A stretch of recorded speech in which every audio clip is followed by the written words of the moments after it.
By this point, it's about that time for the next big thing in Shonen, or so they say. You may have heard about this new manga series the anime community been talking about and how it's gonna be the new greatest thing, overtaking JJK and etc. Becoming quite a meme in the community. I'm talking about Kagurabachi. Before I go through the second chapter, let me actually tell you what I think about it based on the first chapter alone.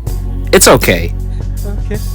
By no means is it bad in any regard, but it's only chapter 1, guys, and didn't have the greatest things in the world for a first chapter, but definitely had things to make me intrigued for future chapters. I mean, come on, a main character with a scar and a sword who cuts people up? Now, where have I heard that before? Nope, completely new to me. No, but today we continue with chapter 2, and chapter 2 is good. The last chapter we left off with Chihiro attempting to get any information he can on this Yakuza gang called the Hishaku, that are a group of sorcerers, and he seems to want them really bad for whatever reason, to the point where he slaughtered a bunch of dudes to get his answer, and is close to slaughtering this last dude he's interrogating for information. What we know about the Hishaku is they're this small group of elite sorcerers, and what we find out later on in the chapter is these are the guys that are responsible for the death of Chihiro's father, hence his quest for vengeance. I can only imagine these individuals in this small group are all going to be the established endgame villains as we reach the climax of the story way down the line, as long as it doesn't get cancelled or, he takes down these villains sooner or later, and then we find out someone even higher in their ranks was the mastermind behind his father's death. So the dude Chihiro is questioning for answers starts acting weird the moment he's ready to tell Chihiro anything about the Hishaku, and by weird I mean his body exploding and transforming into this big weird creature that's straight up dangerous for the one innocent in this room, because Chihiro totally slices and dices this thing. By the time Shiba returns to Chihiro after teleporting with some sorcery to get the guy they saved out of harm's way, so that's pretty cool of him. I wonder how far he can travel with that. But by the time Shiba comes back to Chihiro, the battle's already over. Turns out the Hishaku covers their track well because they put some kind of sorcery on individuals who are ready to snitch on them, something that endangers the individual and others around them so people can't figure out anything about them. Exhausted from the recent intense combat, Chihiro and Shiba make the decision to return to Tokyo. Shiba takes notice of Chihiro's significant progress, acknowledging that just 3 years ago, Chihiro had no combat experience whatsoever. Although Chihiro has yet to fully unlock the true potential of his enchanted blade. Shiba is genuinely impressed by how far he has come though, and as they continue their journey, a flashback transports us to the day of the tragic event, revealing the day Chihiro started to have murder on his mind. Shiba sees poor Chihiro covered in blood over his dad's dead body, and we see a glimpse of the sorcerers Chihiro is after, specifically 3.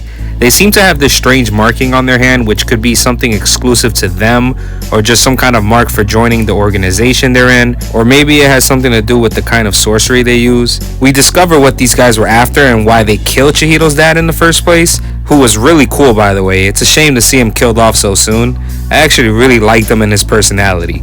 Hope we can see him during his legendary time in his youth, when he was forging swords during the war. If you guys didn't read chapter 1, then yeah, he was a swordsmith who built these legendary weapons, and that's what these sorcerers who killed him was after. You see, during the war, Rokuhira forged 6 enchanted blades, each with unique powers. After the war, the sorcerers stole what they thought were all the blades, unaware that Rokuhira had secretly crafted a 7th blade which Chihiro now wields. The hidden 7th blade remains unknown to his enemies. Before I continue the video, I gotta express my admiration for the really cool artwork in the manga so far, and the intriguing story set up by the author. Rokuhira's character provides great potential and a solid foundation for future lore exploration, and I love the concept of the enchanted swords created by Chihiro's father. It adds an exciting element to the narrative, and I'm excited to discover the true power of these swords. Is Chihiro going to collect them one by one and collect them like some infinity stones all to himself? Or will he down the line hand them to worthy predecessors to set up a huge fight in the future with everyone wielding great power? I'm also very interested into seeing what this War of the Past was about. This is some good shit. This is such good shit. Oh, and yeah, it's during his father's death where Chihiro gets his scar that we see him have now.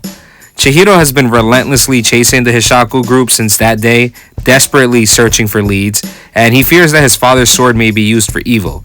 The chapter ends with Chihiro and Shiba arriving in Tokyo, ready to pursue a new lead on an enchanted blade sighting, and we get this really cold panel of Chihiro's serious reflection on his blade, ready to fuck some Hishaku members up, if he can.